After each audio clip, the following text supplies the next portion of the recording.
जब करबला के मैदान में इमाम हुसैन के तमाम साथी शहीद हो गए, आप खयाम में आकर तमाम बीवियों को आखिरी सलाम कहते हैं और फिर अपने बेटे इमाम सज्जाद के पास आते हैं जो बिस्तर बीमारी पर होता है।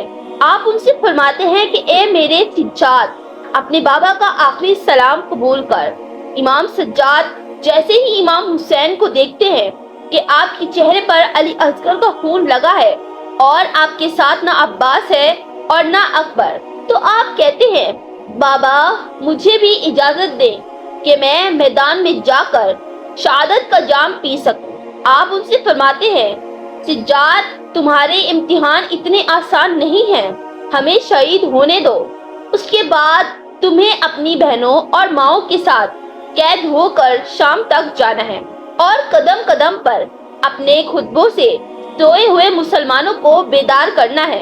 इमाम हुसैन मैदान में आते हैं और ये आवाज देते हैं कि ए मेरी नाना की उम्मत, मैं तुम्हारे रसूल का नवासा हुसैन हूँ। मैं वो हूँ जिसके बेटों को तुमने मार दिया, मैं वो हूँ। ए जालिमो, मेरा क्या कसूर है, मैंने तुम्हारा क्या बिगाड़ा है। उमर बिन सईद कहता है कि हुसैन, हम तेरे बाबा अली की बुग़्ज़ में ये कर रहे हैं। फिर उमर बिन सईद उनसे कहता है कि इमाम हुसैन की बात ना सुनो, हमला करो।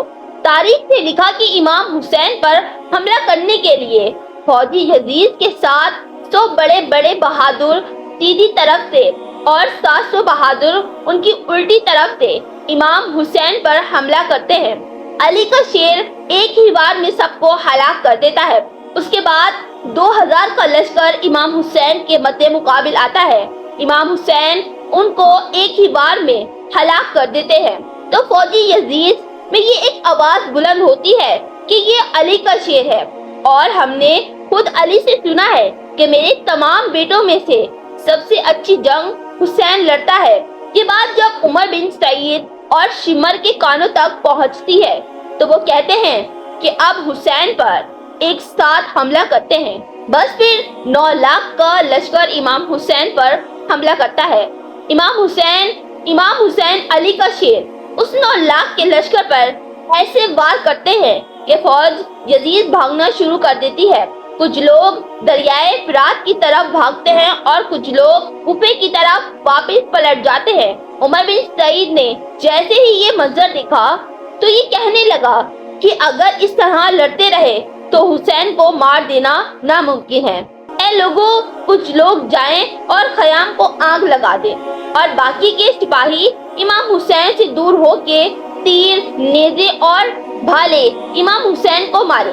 बस फिर लश्कर इमाम हुसैन से दूर होना शुरू हो जाता है और दूर से कोई इमाम हुसैन को तीर मारता है तो कोई नेज़े मारता है तो कोई तलवार उठाकर फेंकता है। जिसके पास मारने को कुछ नहीं होता वो करबला की जमीन से पत्थर उठाकर इमाम हुसैन की तरफ फेंकता है और वहाँ कुछ जालिम कयाम को आग लगा देते हैं।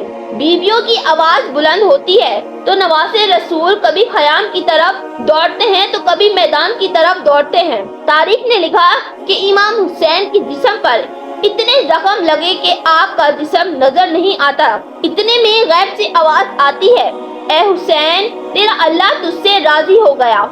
इमाम हुसैन अपनी तलवार को रोक लेते हैं और इतने में एक जालिम इमाम हुसैन की कमर में एक नेज़ा मारता है। इमाम हुसैन घोड़े से जमीन की तरफ आते हैं। तारीख ने लिखा कि आपके जिस्म पर ज्यादा जख्म होने की वजह से न आप घोड़े की जीन पड़ते और न आप जमीन पड़ते। आप तीरों के मुसल्ले पर अल्लाह की इबादत में मसरूफ थे और बार बार अल्लाह का शुक्र अदा कर रहे हैं कि अल्लाह तेरा शुक्र है, कि अल्लाह तेरा शुक्र है कि तूने मोहम्मद के नवासे हुसैन को इस इम्तिहान के लिए चुना।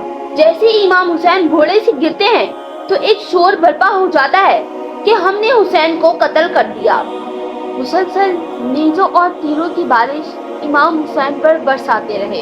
इतने में वो घोड़ा जिस पर आप सवारी करते थे, जिसका नाम मुतजिस था, जो रसूलुल्लाह का घोड़ा था, वो जब देखता है कि नवासे रसूल जमीन पर है, रसूलुल्लाह की उम्मत उन पर तीर मार रही है, तो वो घोड़ा इमाम हुसैन के इर्द गिर्द तवाफ कर देना शुरू कर देता है ताकि तीर उसको लग जाए اور وہ گھوڑا امام حسین کو تیر لگنے سے بچا لے۔ جیسے ہی یہ منظر عمر بن سعد نے دیکھا تو وہ چیخ کر کہنے لگا کہ تیروں کو روکو، ارے تمہیں معلوم نہیں یہ وہی گھوڑا ہے جس پر رسول اللہ سواری کرتے تھے، ایسا نہ ہو کہ اس گھوڑے کو تیر لگ جائے اور اللہ کا رسول ہم سے ناراض ہو جائے۔ تو وہ گھوڑا اپنی زبان میں کہنا شروع کرتا ہے کہ لوگو، آج رسول اللہ کی سواری کا احترام تو کر رہے ہو، لیکن اس حسین کا احترام کیسے بھول گئے جن کو رسول اللہ اپنے کندھوں پر سوار کر کے فرماتے تھے کہ یہ حسین مجھ سے ہے اور میں حسین سے ہوں، اس حسین کا خون میرا خون ہے، اس حسین کا جسم میرا جسم ہے۔